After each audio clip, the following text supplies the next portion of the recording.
I wanted to thank Solvay Bank for sponsoring this. We initially had a sponsor and it was just going to be a seminar for our members, but then we formed a little coalition group to try to share things with one another, especially through Zoom, to just bring better benefits to our members through these hard times. And we hope everyone is safe and healthy. And here at GSAR, our staff is all here today, as I said, having our first ever time together, 6 feet apart with mask, and then had a little lunch and a jam session. So it was really nice to see everyone. It's been a long time. So I want to introduce Linda. Linda is a well-known figure in our industry. Linda has been past president of the New York State Association of Realtors. So she's been well-versed in all leadership areas. She's also a broker in the Long Island area and belongs to that board of realtors, which has been going through lots of really cool changes and growth. As I said, she is a past president, and she's here today to talk to us about cultural sensitivity. And it's really important in these times, especially with what we're looking at with our with the climate and culture. And I've taken this seminar before, of course, not from Linda, and it's so interesting that I wanted to bring it to our members. So Linda, thank you for coming and being here for us, and I'll turn it over to you. Great. Thank you, Lenore. And again, thank you for having me. And it's great to see many of you here today. And I hope, and like Lenore says, I hope you are all safe and healthy. I'm down on Long Island. And as you probably know, we are coming up right behind you. And as you go into a phase where probably about weeks behind you with things happening. So I'm excited to bring this topic today. When they asked me to speak about cultural sensitivity, cultural diversity, it makes my brain starts going into many different directions. So just to be clear, this is not a fair housing type seminar. We're not going to be going through the protected classes of fair housing, but it's more of you having an understanding of the different cultures out there and how you can work the different cultures in your market and have an understanding of what they perceive things to be. I am also an instructor, a certified international property specialist instructor. So I was bringing a lot of that information to the table as well. So I'm going to provide you with reference tools today. And I already put in the chat box a copy of the PowerPoint presentation, which you're welcome to reference back to. This topic, really, we could speak for hours upon, but we only have an hour and a half. So I condensed it all down, but any questions you have along the way, please feel free to unmute yourself and ask me as opposed to putting it in the chat. I think it's important that we have dialogue with this. So I'm going to bring up the PowerPoint.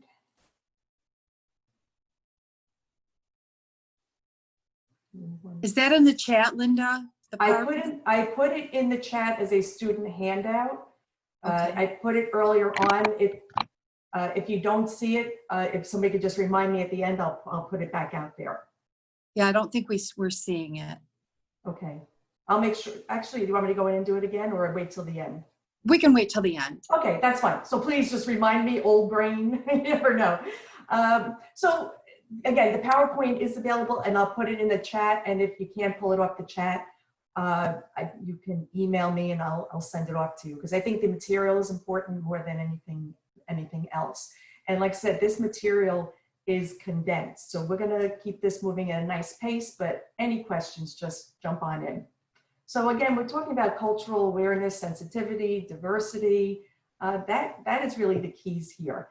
And I think when we start talking about cultural awareness and sensitivity, we have to look within ourselves first and start with our own real estate markets. So this is some interesting information. The United States Census Bureau projects by the year 2043 that the white is no longer white or not going to be the majority anymore. So we do need to, it sounds like it's so far away, but it really isn't that far away. And cultures are changing. I'm on Long Island. We are in a very culturally diverse area. Different parts of the state are not as culturally diverse, but you really need to know this information because you never know where the next buyer or seller is coming from in terms of their background. So first thing you have to do with looking at your cultural sensitivity and awareness is looking at your local markets. You want to know within your market, where are the different cultures? Where are they in your market? Are they not inside your market? So where are these buyers, sellers coming from? What language do they speak at home? When they're not out in public, are they speaking a different language at home other than English? What are they buying out there? And we're going to touch upon also sellers. You may have sellers in your market looking to retire and do not want to stay here in the United States. They may want to retire to other countries. So having this awareness is very important because it's going to help you with your current situations, which you could run into. And where are we going to find all this information? So I'm going to bring up a couple of slides. The first couple of slides really are stats to give you a better awareness of what your market looks like. Where I pulled this information is the United States Census Bureau. And also, if you go to this website, it's called datausa.io/profile/geo/ now I put Cayuga in there, but it could be any county, but then -county-NY. I'll make sure you get this information. Again, it's in the PowerPoint itself. You can go and put in any county within New York State and pull up all the demographics. I focused in on cultural here today and ethnicity, but it has a wealth of information on your local markets. And if you're going to be dealing with different cultures within your market, the first thing they want to know, people moving in, is what's going on in your market. So for the benefit of the Greater Syracuse Association of Realtors, I put up these slides specifically for some of the markets there. If your county is not here, please do not take offense, because we have 63 counties, I believe, 62, 63 counties in New York State, and we're not going to cover all of them. But just some background information to begin with, which is New York State driven. Within New York State, the 3 top countries represented in New York State, number 1 is Dominican Republic, number 2 is China, and number 3 is Mexico. So throughout the state of New York, non-US citizens coming in are predominantly from Dominican Republic, China, and Mexico. Now, this is back to 2018 data, and again, this is all coming from the US Census Bureau. So I broke it down a little further by counties. So with Onondaga County, which is a population of 462,000 people, a little over 96% are US citizens, and the rest are not. And of the residents here, 7.63% were born outside of the United States. And if I go through too fast for these, please slow me down, but I want to get the stats through. So that's one county. Cortland has 99.3% are US citizens, and so just shy of 2% were born outside of the United States.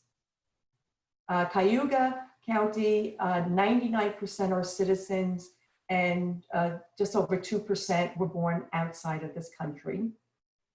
Madison County, 99% of citizens, 2.43 were born outside of the country. So this is information. Why am I going through this with you? Because it's important to know. I think a lot of times what I'm finding in my market is the local realtors do not take the time to analyze the cultures within their own market.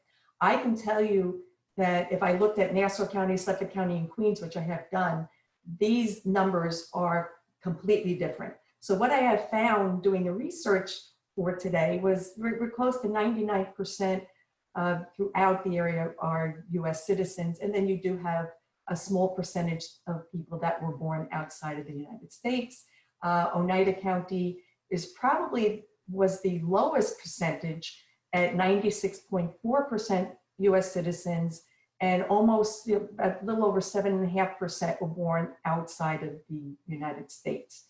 So by having these stats really is going to help you with recognizing where people are coming from.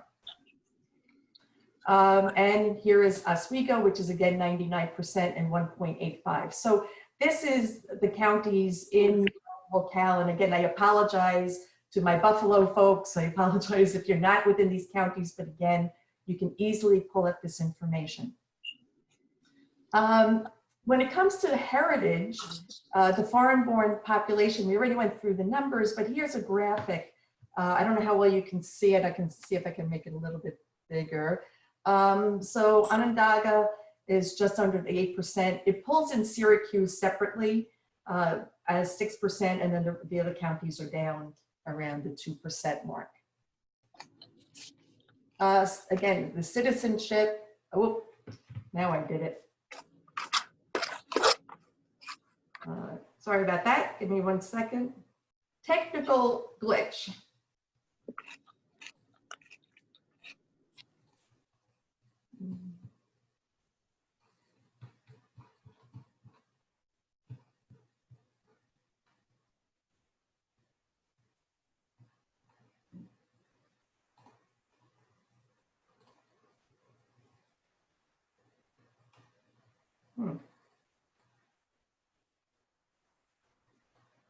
You're seeing all the slides on the screen, correct?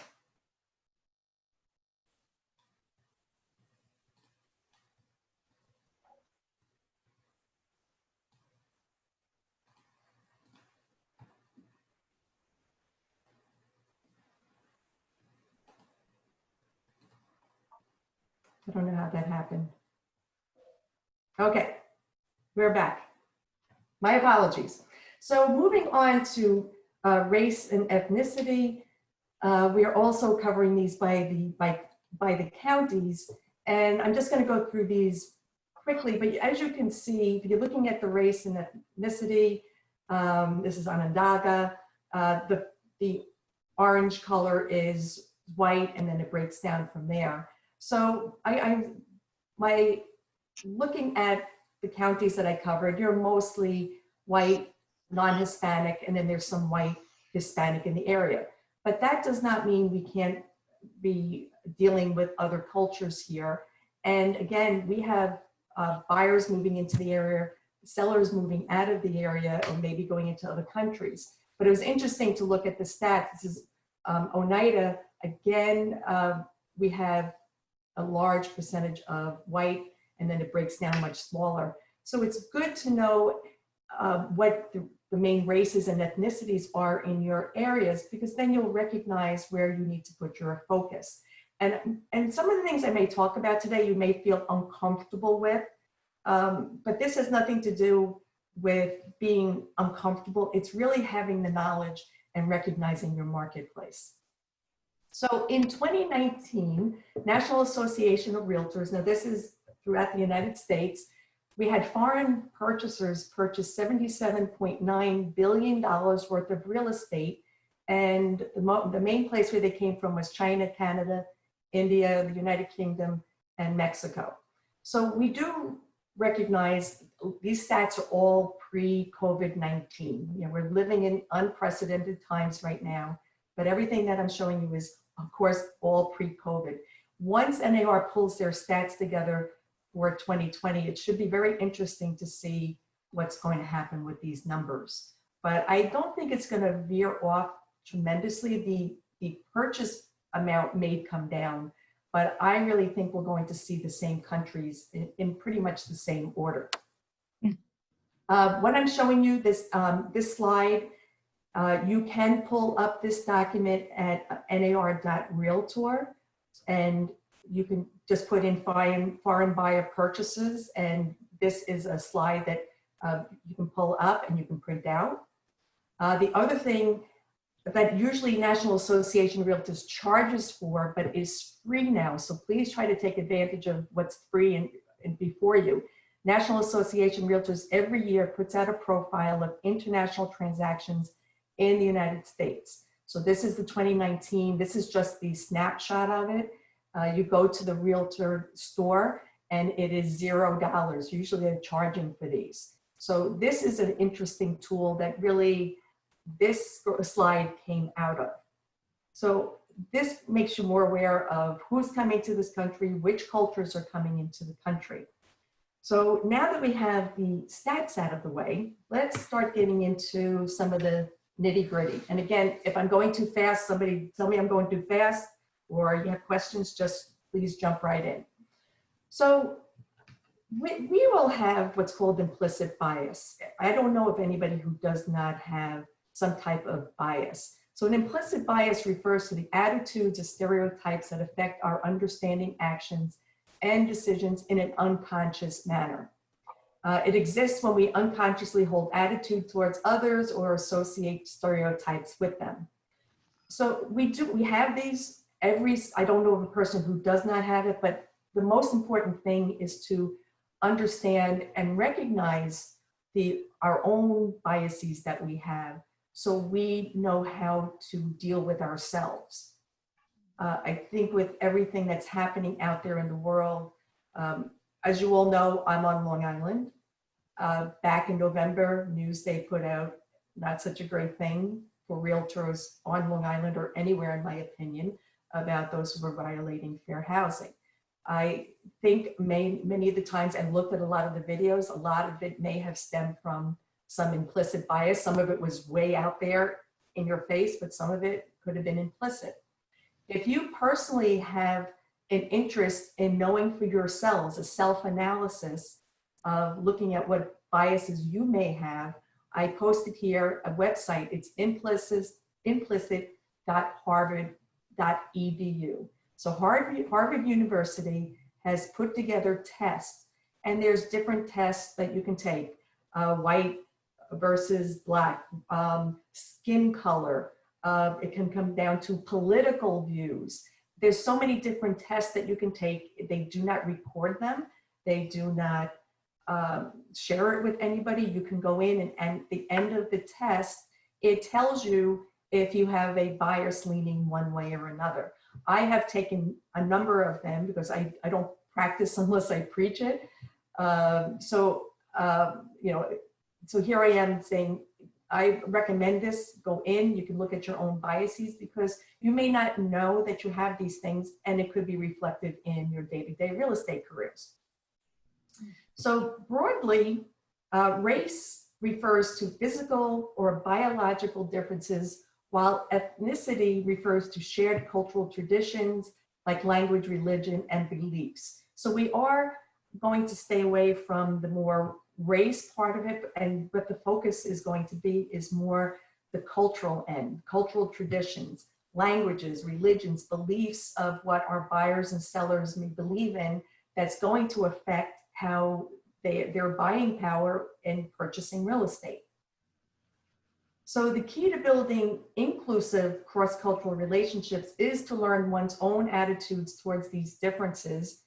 We got to recognize that our own personal biases, and make sure that we can make sure they don't interfere with building relationships, because sometimes our own biases will turn off a buyer or seller, and you don't even know that you have turned them off.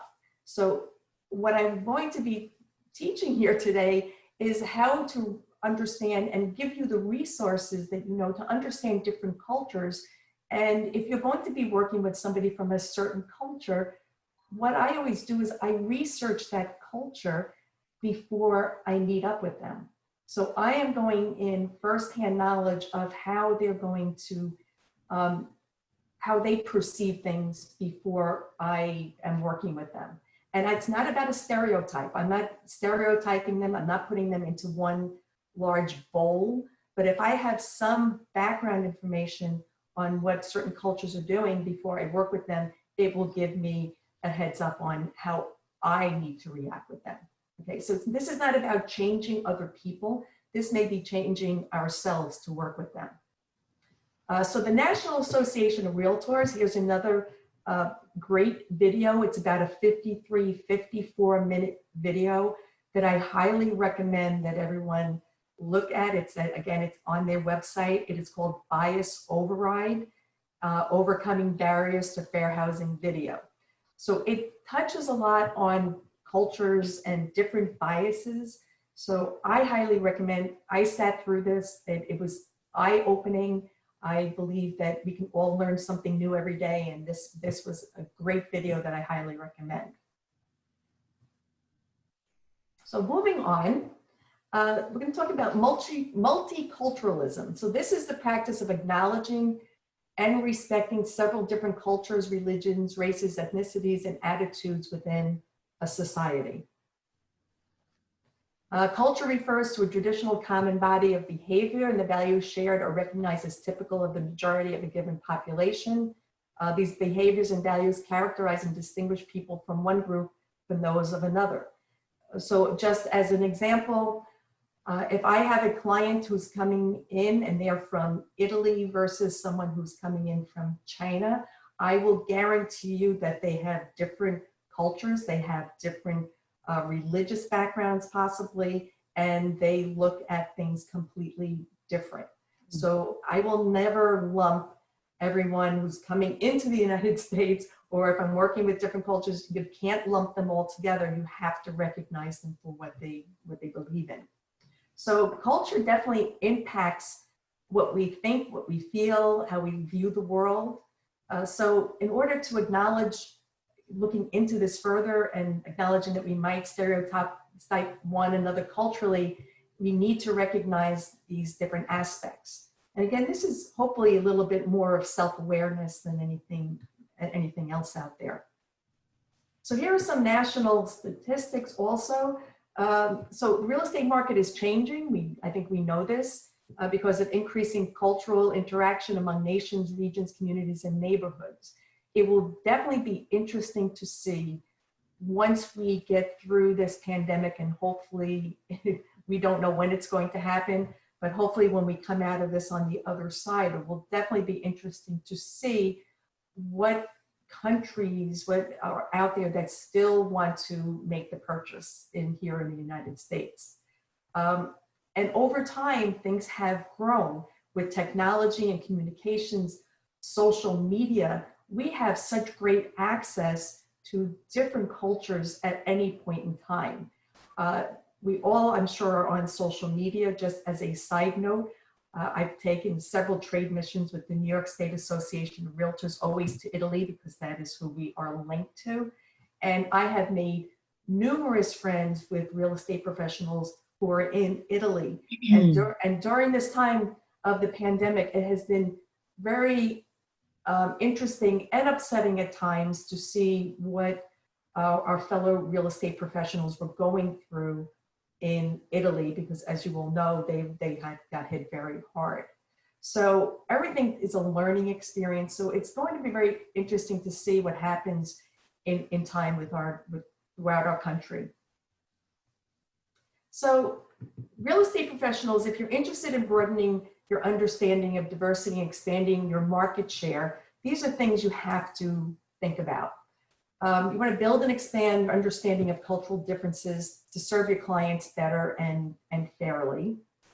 Learn how to offer appropriate services. Understand and enjoy other cultures to build relationships. This is definitely a prerequisite for working with most international or immigrant clients. And understand and appreciate other cultures through open lines of communications.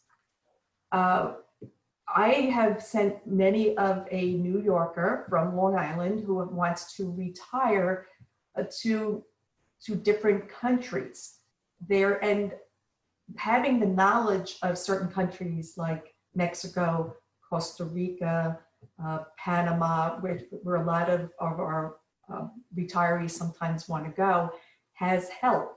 So you may look at this information and say, well, how am I going to use this in my market? I don't have people moving here from China, but I always say, think outside the box and think of your sellers who may not want to retire in the United States because it may be cheaper to retire elsewhere. So when we talk about this, it's not necessarily about buyers. It could also be about our sellers. And you always want to do the research before interacting with people from a different culture. If you don't have the research, you can make mistakes without even realizing that you've made mistakes. And I'm going to go through a lot of the mistakes that we could do culturally. We have a lot of do's and don'ts. So working culturally with a diverse client here in New York. So the first thing we want to understand is have an understanding that depends on where they are coming from, or even if they are US citizens, they may still have built-in cultures from their home country. So this really has nothing to do with just the country they're coming from, but it could be their family beliefs still. So I have, for example, I have some clients who are Chinese. They are third generation Chinese, but they still follow the cultures from their parents and grandparents. So it does not necessarily mean that they are coming here firsthand from China. They could be in our society already, but they look at things definitely culturally the same as if they were from a different country. So we look at, when we look at cultures, there's two different types of cultures out there. We have our high context cultures and our low context cultures. So an example of a high context culture is from the Asia Pacific, Russia, Middle East, Central, South America, Southern Europe, Africa. These cultures typically tend to be about saving face. They will want to build a relationship first. So their cultures say, we're not going to work with you unless we trust you. If we trust you, then I will buy a property from you. But this is going to be a process. So anyone coming from these cultures typically want to build that relationship first. They also look at a contract as being the beginning of the process, not the end of the process. So as a real estate professional in New York State, I think we all look at as a contract as being, finally, we found the house, we put the deal in, everybody signed the contract, we are in contract now, all the terms are agreed upon. However, if you're working with someone from one of these cultures, what you may find and what may frustrate you is that that contract to them is just the beginning of the negotiation. So it would not be uncommon for someone from one of these countries or these cultures to come back after a contract is signed and say they'd like to renegotiate something. So being, again, a New Yorker, I think our first reaction is, you can't change that, you're in contract. But if we have an understanding that these things could happen from these people, from these cultures, if it comes to you, your first reaction is not going to be no, right? Your first reaction usually to me is like no, but if they come to you, you have to take a step back and see what it is they want to change and see if that is a possibility to do. So that's our high context people. Our low context cultures are more informal, direct communication. They want fast-paced results and they want punctuality. So if you have an appointment with them at 10 a.m., they're going to be there at 10 a.m. and they expect you to be on time yourself, and they expect you to have everything organized. And when they sign that contract of sale, they say, we know it's a deal, and that is it. So that's typically of the United States, Canada, Northern Europe, Australia, New Zealand, and South Africa, because South Africa is tied more to the UK than anything else. So those are the people that are on time. Just going back to our high context people, our high context people, if you have an appointment with them for 10 a.m., you need to be there at 10 a.m. They will show up 11 a.m., 11:30 and still think they are on time. So again, from a cultural standpoint, if you know ahead of time that someone from a high context culture is coming, you may want to figure out differently how you want to make your appointments. So instead of sitting there and being frustrated that they're not showing up, if you know ahead of time that they're going to be delayed because this is not unusual, you'll have a better idea of how to work with them, and then you won't get frustrated and your frustration will come out on them. So that's just an overview on cultures, and it's not, again, we're not stereotyping, it's just having an understanding. What's also important dealing with cultures is our nonverbal signals. This makes up 80 to 90% of what we are doing on a daily basis. Our eye movements, our facial expressions, hand, leg, and body gestures, the way we are, our posture, the way we hold ourselves, use of physical distance and touching, and the tone of voice is all very important for who we are working with. There are some cultures that expect us, our low cultures expect us to have direct eye contact. Our high context cultures do not want us staring them down. If I sit here and just stare at the camera all day, it's going to make them very uncomfortable. So a lot of you just have to watch your stature, your facial expressions. I'm going to give you some examples as we go through here. But if you, again, have some understanding on who you're dealing with, then you're going to know how to work with them. So cultural variations. So here are some things that I just pulled as examples for you. The number 4, to the Chinese and Koreans, the number 4 means death. So a Chinese buyer, a Korean buyer will most likely not purchase any property that has the number 4 in it. In fact, I know of some homeowners who were not Asian that changed the number, went to the post office and asked to change their house numbers because they wanted to list it for sale, and they wanted to get the numbers 4 out of there. So 4 means death. For the Koreans, 3 and 7 are lucky numbers. So if you have properties, the more 3s and 7s in them, the better. And with the Chinese, 8 is very lucky. I was driving the other day and I passed the house and their number was 888. That's a very lucky house for my Chinese cultures. The other thing we want to recognize with different cultures is they have different ways of doing things, different traditions. Not all Asians do this, but feng shui, and feng shui is probably a 2-day course. So there are certain cultures that believe in the influences of the location, the yin and yang. Everything has to be balanced. So besides having a home inspection with certain Asian cultures, they may also want to have their feng shui expert come in and analyze the property.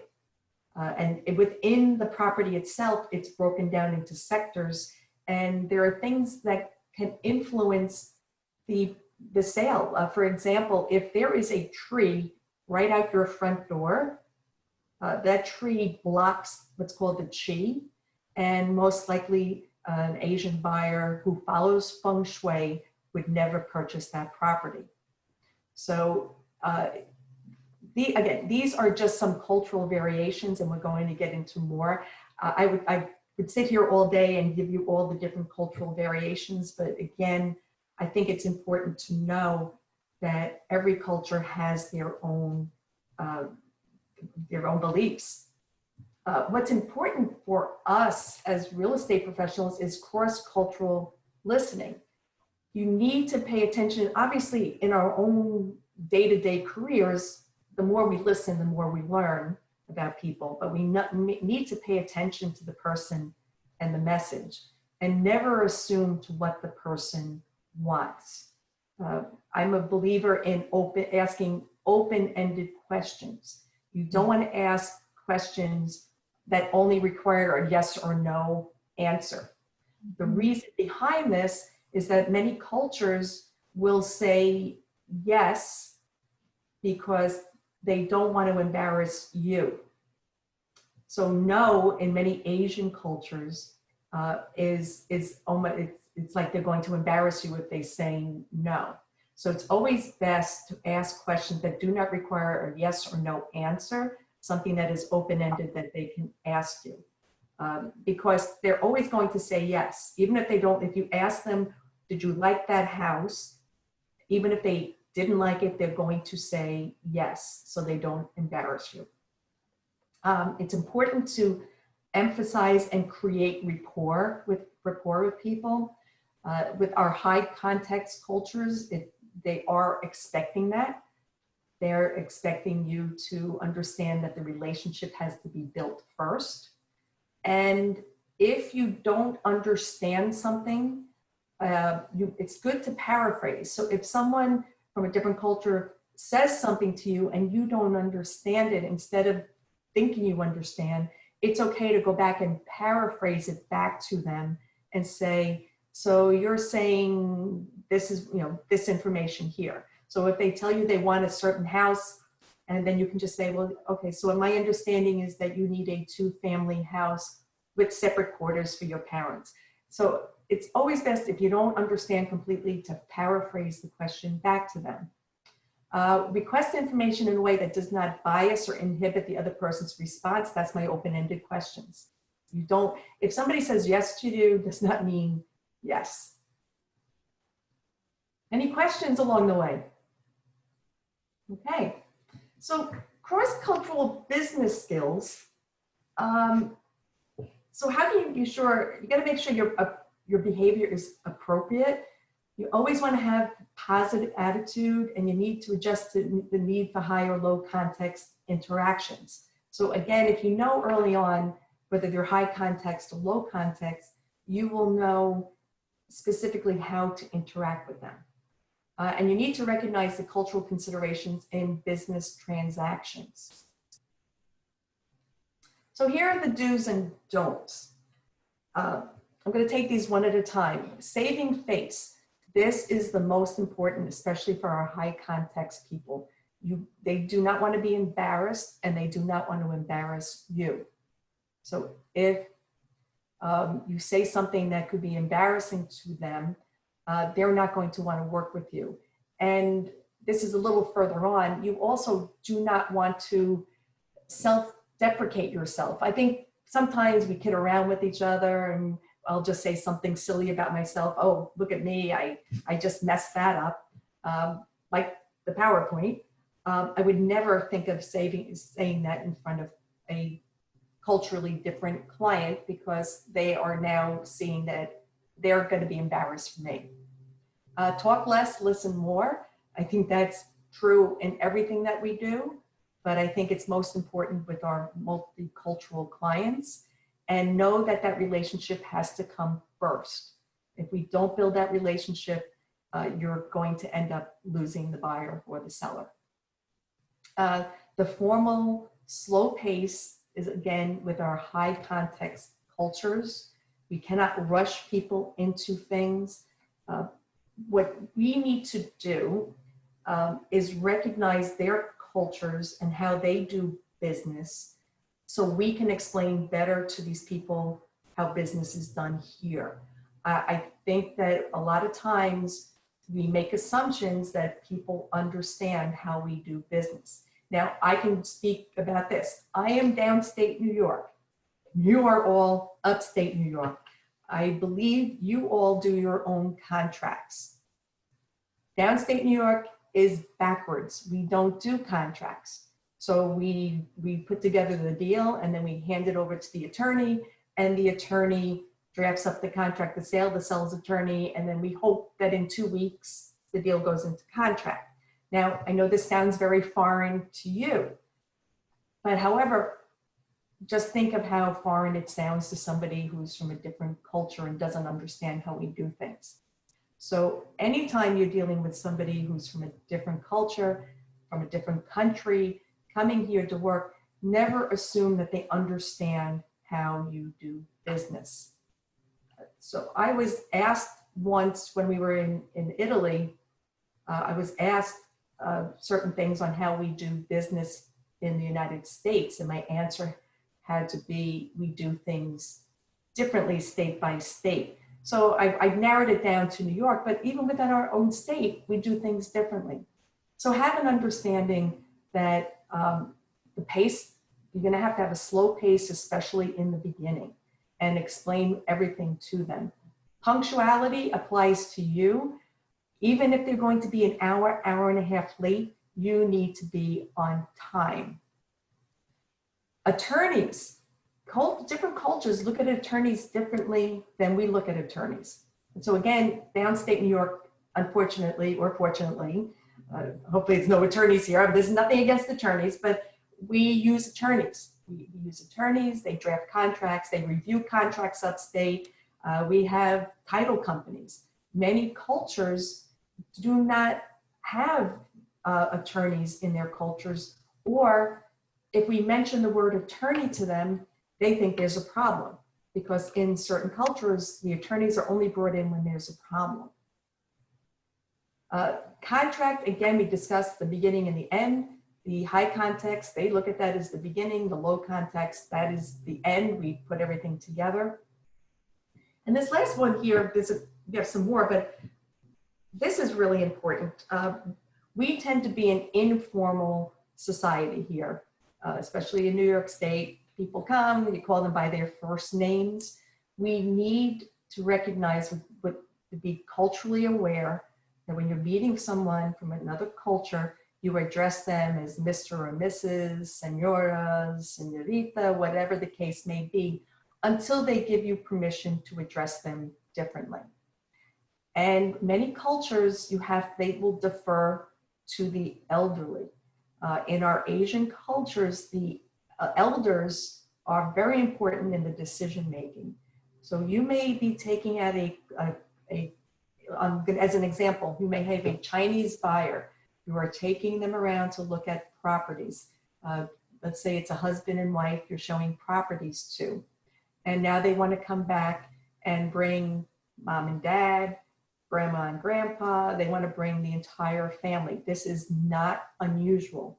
They will not make that decision until the elders have seen the property.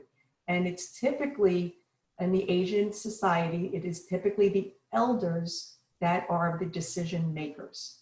So even though you may be taking around husband and wife who will be putting the title in their name, they are not necessarily the decision makers. And you may have to make numerous trips to a property to make sure that everyone in the family who needs to see the property does see the property.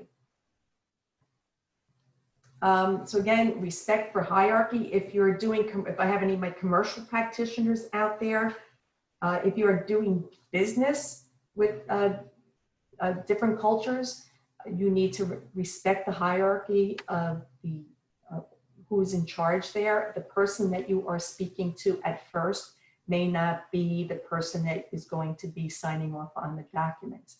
So if you understand the culture ahead of time, you are going to understand how to do business there. Business etiquette, business card etiquette, I'm sorry, business cards. So here's the funny thing about business cards. I've seen so many different array of business cards. Well, first of all, make sure your business card has the proper information on it according to New York State Department of State. But more importantly, not more importantly, just as important is to make sure that you understand how different cultures accept business cards. It is a ritual. It is a ritual in Asian cultures I'm going to see if I can just push this down. So I'm just going to stand up here for a moment. So it is a ritual in many cultures, Asian cultures especially, to take a business card face up with it facing you. So this is not a business card, I don't have one in front of me. So this is the top of my business card. If I am meeting with an Asian person, I'm going to stand away. I'm going to hand it to them. So my card is facing them that they can read with a slight bow and my eyes are down.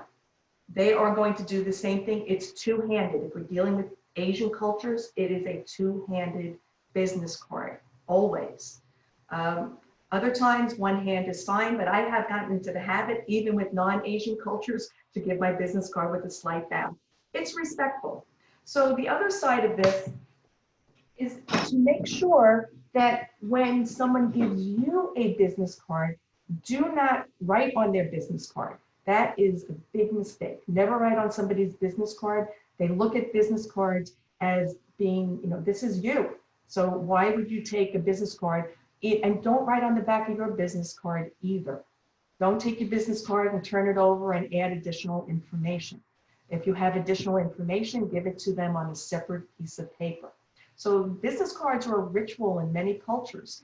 Also, do not take somebody's business card and just take it and put it away. You must get the business card, look at it, acknowledge it, say thank you, and then put it down in front of you.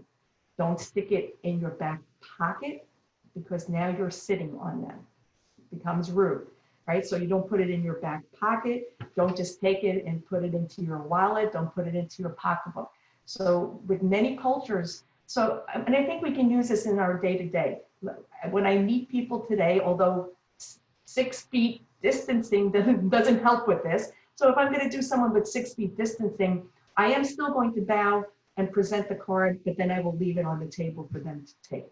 So I'm still doing it, but we have to modify our rituals. So please recognize that with many cultures, this business card says a lot about you, and you don't want to do anything to defame them or yourself.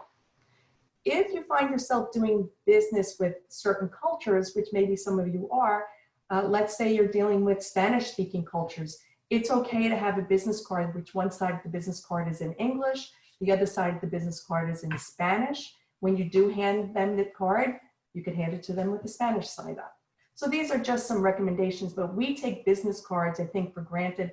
I go to conventions all the time. A lot of times people take my business card and then start taking a picture of it so they can put it in their phone. That's fine, but don't do it until the people have left, right? You don't want to insult them in any way, shape, or form.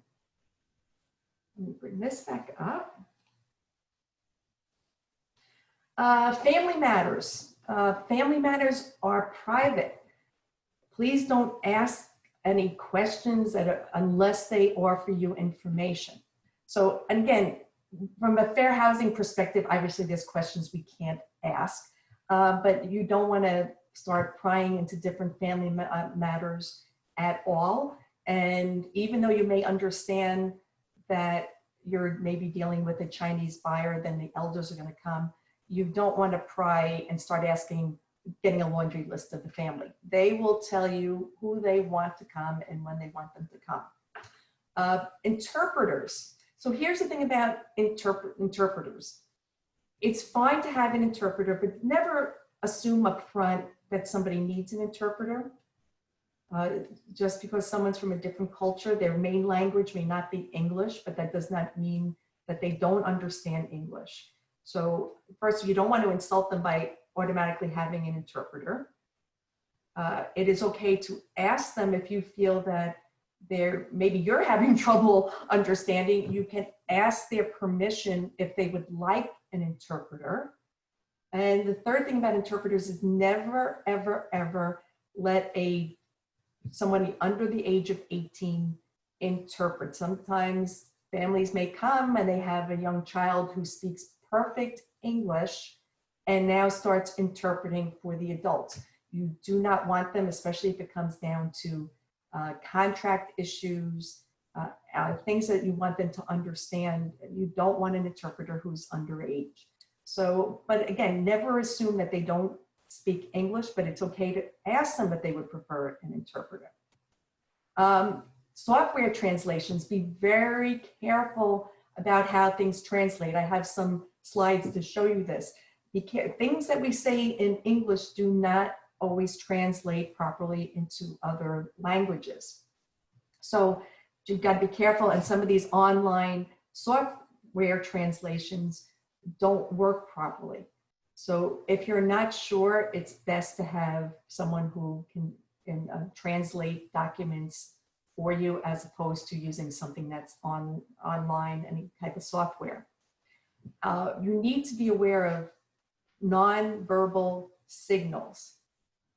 Again, especially our high context cultures, they're not going to tell you that you're wasting their time. You may line up 6 properties. They're in town for the day. You have 6 properties lined up for them, and they are not liking any of them. They're not going to tell you.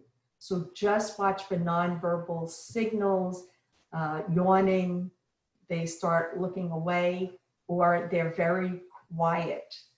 I find that with many cultures, when they get quiet, that means they've lost complete interest. You may feel uncomfortable showing a property, and now you have someone who speaks a different language that you don't understand, and they're going through the house speaking with each other in that language. When there's a lot of conversation going on, that's a good thing. So you may feel uncomfortable because you don't understand, you don't know what they're saying. They could be talking about you for all you know. But once there's communication between themselves, it is a very good sign. I can give you a quick example that just happened right as we came into phase 2 here on Long Island. I had a Chinese man and woman wanted to see one of my properties. I brought them into the property, and they were speaking the entire time amongst themselves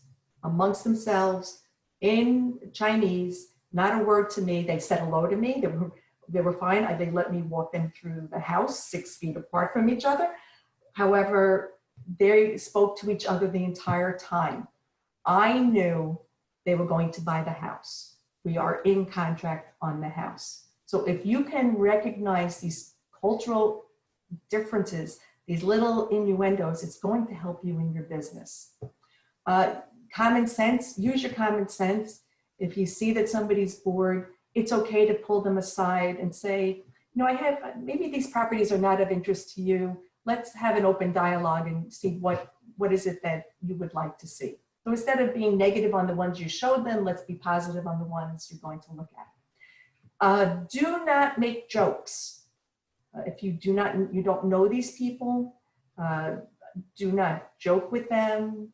Even if there's, I like to joke around with my clients, but it's only after I get to know them, and I make sure that there's no offensive type of things. But I like to just have fun, and it's okay to have fun, but don't tell any jokes. Don't joke around. Don't put yourself down. That's really important. Now, avoid the dirty hand. Now, what you're probably saying, what the heck is the dirty hand? Many cultures, the dirty hand is the left hand. So, so for my lefties out there, I apologize. Many cultures, there are a lot of cultures that eat with their hands. So you will always look that they will always be eating with their right hand.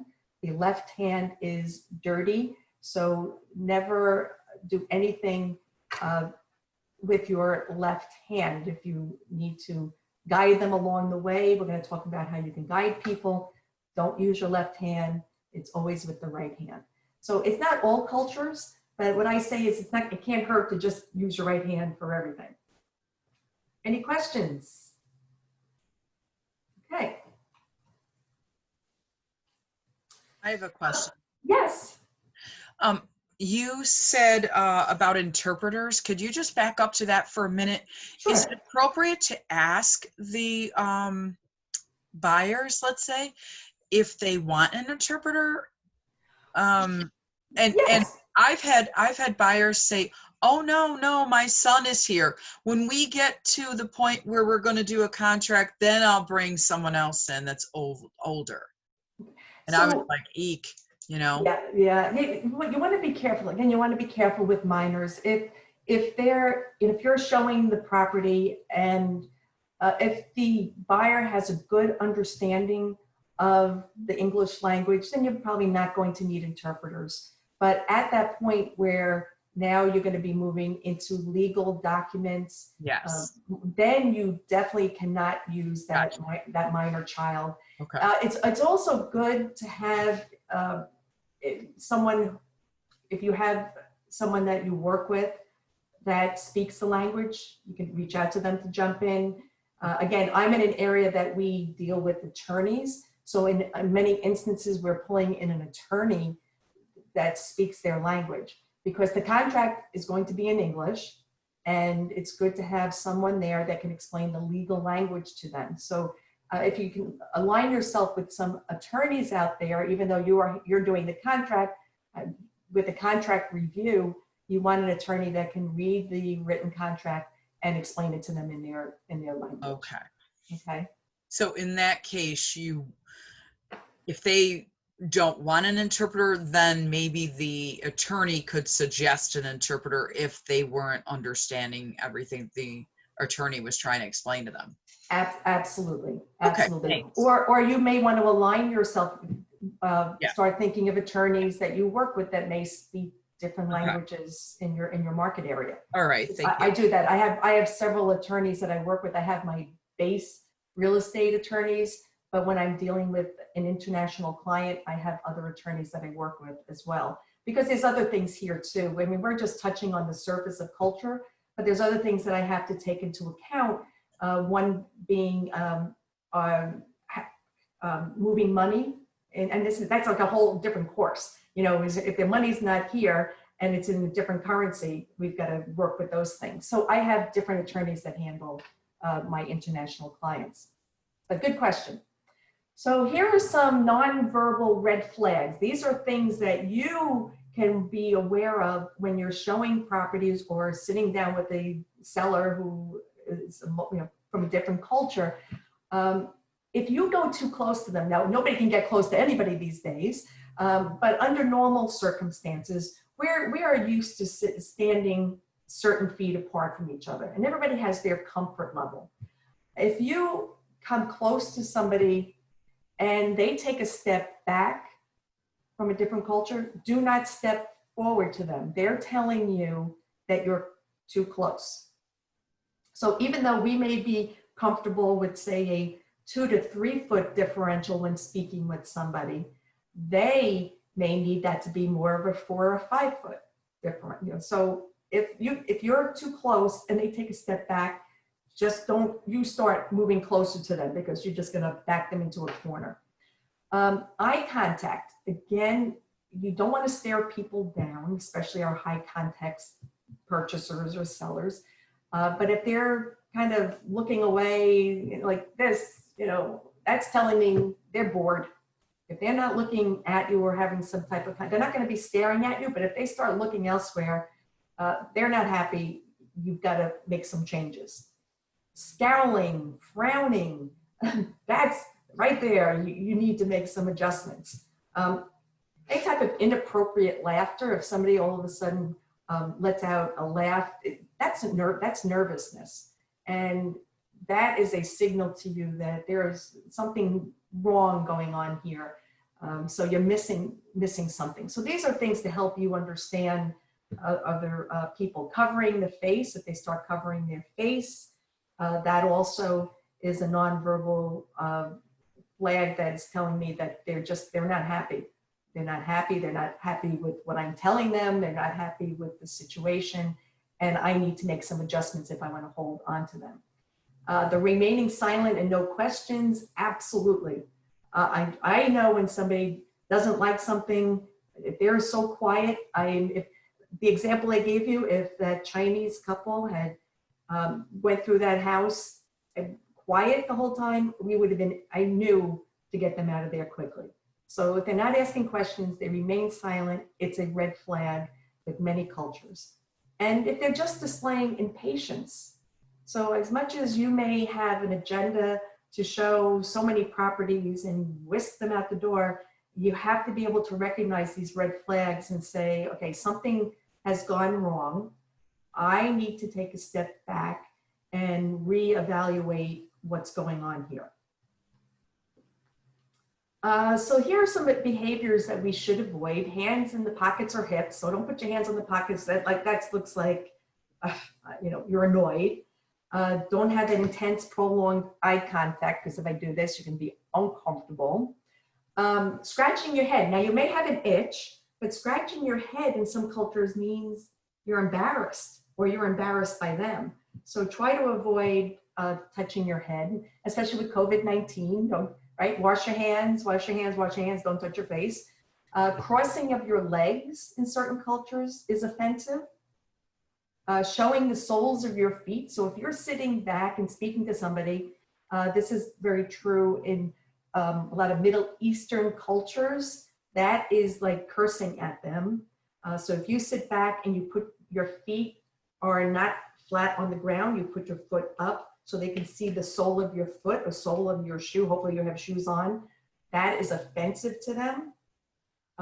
Pointing, if you need to point, you don't point. You don't do this. You don't go pointing at things. You don't point to people. It's more common using your entire hand. If you want to guide them, you just use your hand and guide them. But don't point with your feet either.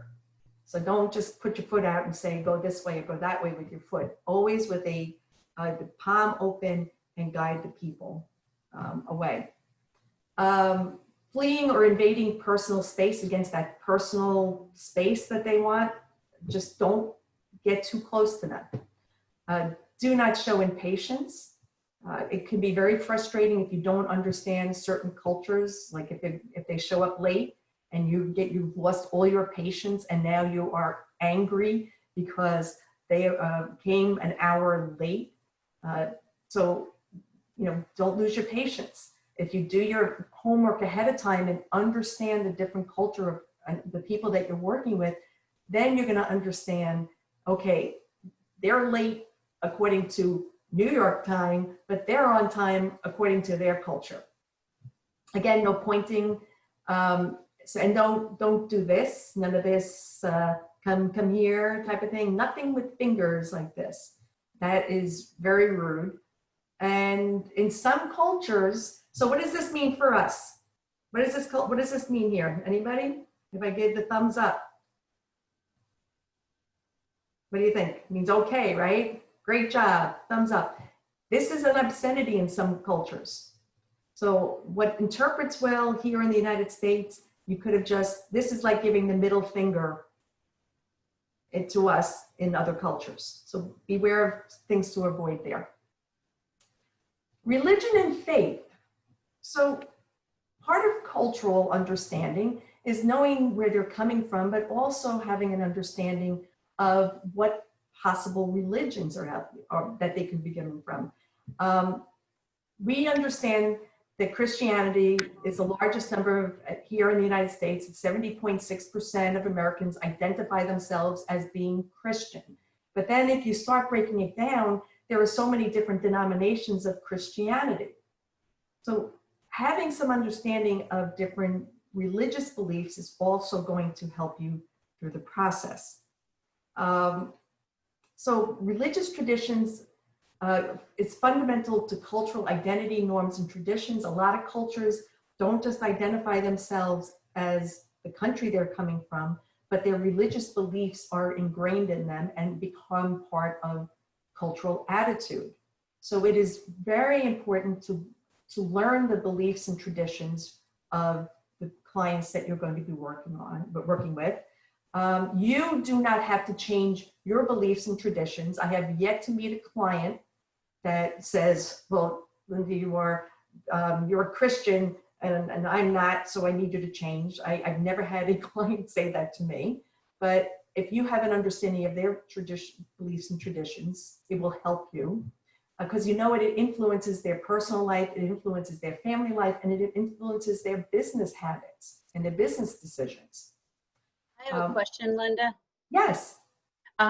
If you don't know their religious traditions, how can you ask it? Well, you're not going to ask it because, again, fair housing. So this is all about cultural understanding. And in just a minute, I'm going to give you an idea of how to do some cultural, find about different cultures. Because even if they come from China, I still may not know their religion. Right. But I think it's important to know that many cultures, their religious beliefs will play into this. There are some cultures that they will tell you. Some people will tell you because, for example, Muslims, they need to pray at certain times of the day. And they will tell you that they can't look at properties between certain hours. Or they can tell you, I can go out and look at properties, but I'm going to need to put some time aside wherever we're going, and I'm going to need a place to pray. So you may have to, if they tell you outright that they are Muslim and you are not Muslim, it's good to know what their traditions are, so then you can respect that tradition. You may need to provide space in your office where they can go and lay out a mat and pray for 20 minutes, 15 minutes. So this is what it's about. It's not about asking them, but they may offer you the information. Hopefully that's helpful. Again, we're not stepping over fair housing here, and we're not asking you to ask them. So here are some, I was just mentioning this. So anyone who's coming from Asia Pacific, these are a list of different beliefs: Buddhism, Confucianism, Taoism, Hinduism, Islam, Christianity. Again, I will not know unless they tell me ahead of time. And they're only going to tell me if it has an impact on when they're going to go looking at properties. There are some religions, Judaism, if they are, depending on, there's many different areas of Judaism, but if they are Orthodox or Hasidim, they will not look at properties from sundown on Friday until sundown on Saturday. So there is no way, if I list the house with someone who is an Orthodox Jewish seller, that they are going to allow me to do an open house on a Saturday. So if you know these things ahead of time and have an understanding and are sensitive to this, you would never even suggest to them an open house on a Saturday. And we have certain beliefs where they do not want to do business on Sundays. So it's not about anything to do with fair housing. It has nothing to do with steering. It's how you have an understanding of what their beliefs are and how you can work with them with their cultural and religious beliefs. So hopefully that helps you there. Before I move on, there's something else here that I want to point out, which is going to make the women here in the group uncomfortable. And I apologize, but we're here talking about cultural sensitivity. There are some religions that the men will not work with women. They do not look as women in their culture or in their religious beliefs as being business people. And when I teach the CIPS class, I go into this in more depth, but these are, so we're in the United States of America. We have equal rights. Some people coming to you to look for properties may have different beliefs and different ideas of equal rights. That is, what I'm saying is you do not have to work with people that you feel could be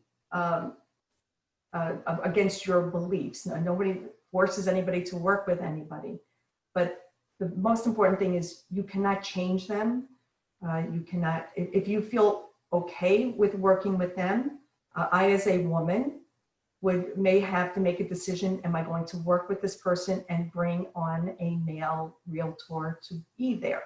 Now again, this has nothing, I'm a United States citizen. I have my own beliefs, but I also have to understand these different cultures. I'm not going to change them. I'm not going to stand there on a soapbox and explain to them that they need to get up in the times with everything. So again, I apologize if I'm making any of you feel uncomfortable. This is to talk about different cultures. We have to discuss the uncomfortableness.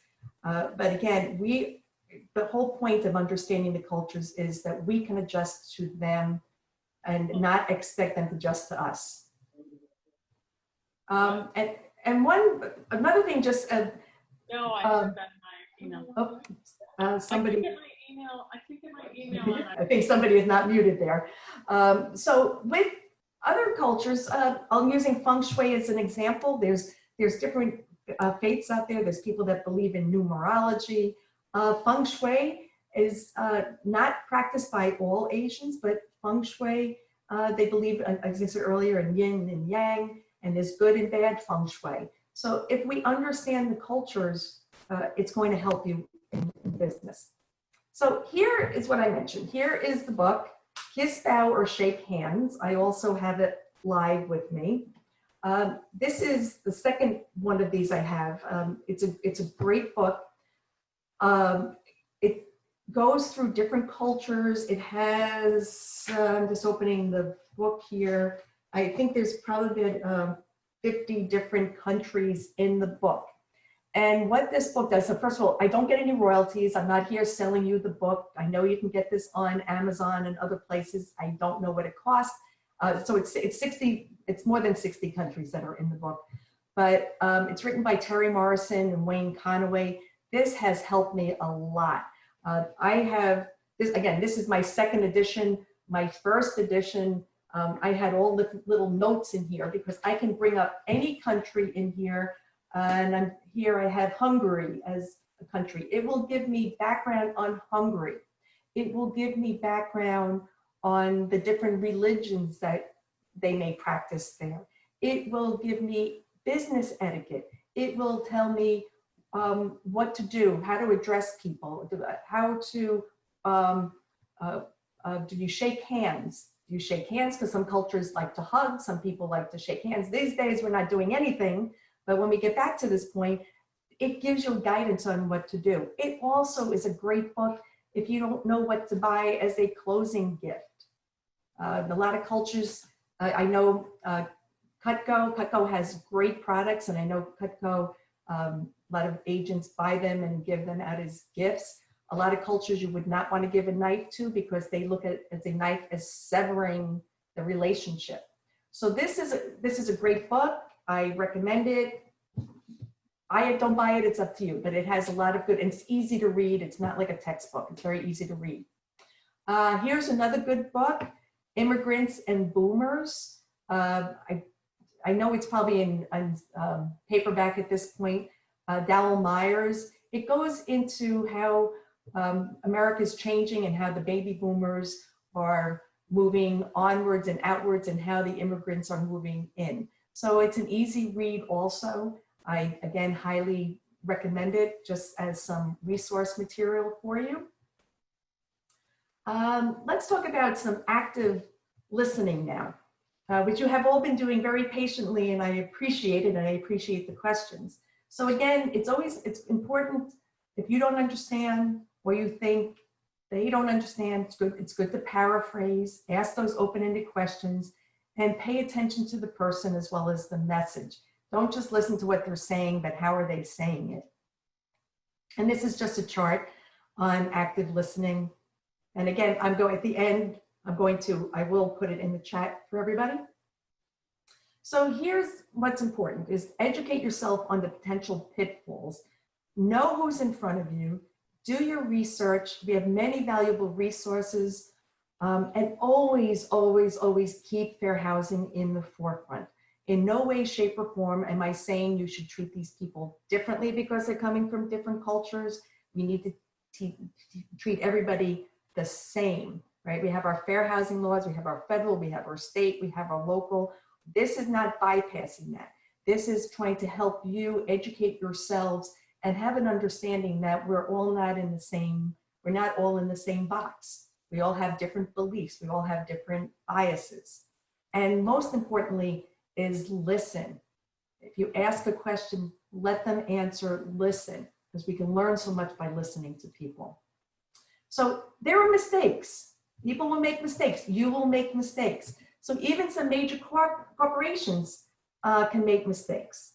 So here's an example. I don't know if everybody knows what this is. This is a Chevy Nova from the 1970s, right? There's our Chevy Nova. Well, Chevy Nova back in the 1970s took their car and sold it in Mexico. So the Chevy Nova, they went to Mexico, and although the company reported that the car sold very well, maybe they should have considered a different name when they moved this product to Mexico, because in Spanish, no va means not going, right? So if you have a car, so you have a Chevy Nova, you move it to a Spanish-speaking country, and now if somebody goes to buy, why would I want to buy a car that doesn't go? So again, this is important with translations. Here's another example with GE. So General Electric, do you all remember the jingle, "We bring good things to life"? Okay, well, that translates in Asia, brings your ancestors back from the dead. So parts of East Asia, if they see "bring good things to life," this is how they're interpreting it, that, oh my goodness, they're going to bring my ancestors back from the dead. So we have to be very careful. And a lot of these, and these are two big corporations that made big mistakes if they were taking their products out of the country. So being a certified international property specialist, I always recommend these big companies should hire some of us because we can help them understand when things go move out of the country. So this is the importance of understanding cultures.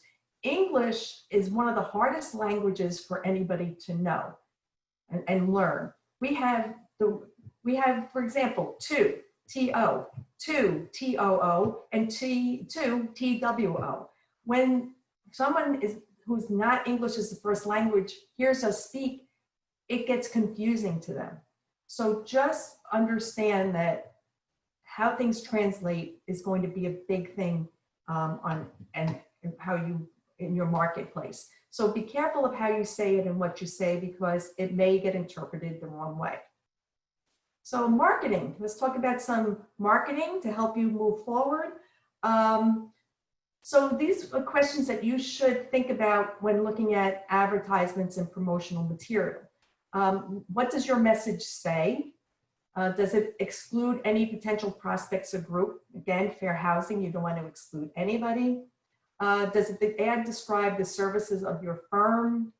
And when placing advertisers, the basic rule is to be inclusive. Don't rely solely on either foreign language media or mainstream platforms. So if you have, and this happens a lot downstate, we have a lot of newspapers here that are different languages. If you're going to publish your advertisement in those papers, you want to make sure what you're saying translates properly.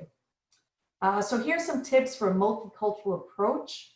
Learn as much as possible about the traditions and beliefs of your potential clients. It's going to help you. Again, we're not looking to stereotype, but if you have some background information in their culture, it's going to help you out with them. Again, don't assume all cultures are alike. There's considerable diversity within each ethnic segment based on country of origin, language, and social and cultural adaptation to the United States. Someone who's Spanish speaking coming from Spain is going to be somebody that's going to be different than somebody Spanish speaking coming from Mexico or from any South American countries. You're going to have to look at the culture, not just the language. And again, be careful on your translations, as we just pointed out. Contracts, make sure they are reviewed by a legal expert if you're going to give them something that translated into their language. But here we have to do all contracts in English. As a side note, if you have a seller client moving out of the country and you want to help them, you can research the cultures of their countries they're going to, but also know that any documents they're going to sign in, say, Costa Rica or in Mexico is not going to be in English. It's going to be in their primary language. And be sensitive about cultural slurs, stereotypes, cliches, taboos, understand the culture nuances. We may not think that we're offending somebody, but we might be offending somebody. They may not look like us. They may not dress like us. They may have different family values. But if they're coming to you and you want to work with them, have an understanding. So if you want to work with different cultures, you're not going to be the real estate of the world. Understand your niche, your language, affinities. You may have some personal interests. You need to be authentic with this. We call this prospecting locally. Have awareness opportunities in your marketplace. Again, I don't know your market. I know my market. I don't know if there's businesses coming in where people may be moving in from, where maybe people may be moving out to. So understand your market, and that's why I started with your market up front. So understand your market, outreach to clients, customers, other real estate professionals. You want to be the go-to person to share your expertise, demonstrate your professionalism, build your reputation as the source of the sauce, and the business will follow. Here's something I subscribe to. It's called The Economist. It comes weekly. You can get it digital or print. The Economist, I am not an economist, but there are sections in here that I can read up on different things that are happening around the world. So if I have a client coming in from Asia or Europe, I can read up, I can pull these out and read up on these. CIA.gov, this is a website that is our Central Intelligence Agency. So CIA.gov, you can go, it's a resource material for you. You can pull up any countries in the world, and the most recent information on those countries can be accessed here. So if you don't want to buy the kiss, bow, shake hands, you can get a lot of information from the CIA.gov. The kiss, bow, shake hands gets more into, to me, the more personal touch though. Every year, I don't know if it's going to happen this year, but the local boards downstate get together and they have a global summit at the Marriott Marquis in Manhattan. I recommend, if you want to learn more about international, global, multicultural, go to some of these summits, go to the international conventions. Again, nothing's happening in 2020, but hopefully 2021. I have done not just business roundtables. I live in Huntington. I'm not ashamed to say that I typically do not cook Monday through Friday. I am out eating in town. I am eating outside these days. And I have gotten to know all the business owners. The business owners I have gotten to know are multicultural. So we discuss different businesses, and I have done business with them. I have done business with their families. So it's good to get out and explore these other businesses because you don't know what could lead to a new client. Networking systems, these are just market information, prospect clients, reminders, maps. Again, you can get a lot of this on CIA.gov. Travel, when we can get back to traveling, and you have a vacation plan, try to work some business into your travel. Let's say you're going out of the country. Why not take the step and take business cards, take some time out of your vacation and do some business. As a side note, if you do that, you can write a portion of your trip off for business purposes. I can't tell you how much, I'm not your accountant, but again, if you want to get to know other cultures and maybe start dabbling and getting to know other real estate professionals from around the world, this is how you can reach out and do this. Go on a trade mission. New York State Association of Realtors was supposed to have a trade mission again this year in Italy. Unfortunately, that's not happening. A lot of local boards do have trade missions as well. And this is just a list to let you know that a lot of US citizens are leaving the United States and going to Panama, Mexico, Belize, India, Malaysia, Philippines, Costa Rica. So there are retirement programs. The beautiful thing about Belize, their primary language is English. So it's very comfortable for someone selling here to retire outside the country and retire in a place like Belize. So that's for our US expatriates. And there are a lot of us, not us, me, there are a lot of them out there. Here's some additional things you can do. National Association of Realtors has a certification course. It's At Home with Diversity. It is offered through the local boards, and I know there may have been difficulty getting some of these things scheduled. So I'm not trying to bypass any local board, but the National Association of Realtors is offering this course. It's a 6-hour course. And at the end, you get the certification At Home with Diversity. There's no further things that you need to do. And it goes into a lot of what we talked about here today, but it gets more in depth to that. So you can go to National Association of Realtors website, and the course is 50% off till the end of the year. So there's a lot of courses being offered out there at great discounts. I highly recommend this one. It really gets into more of the nitty-gritty with the different cultures out there.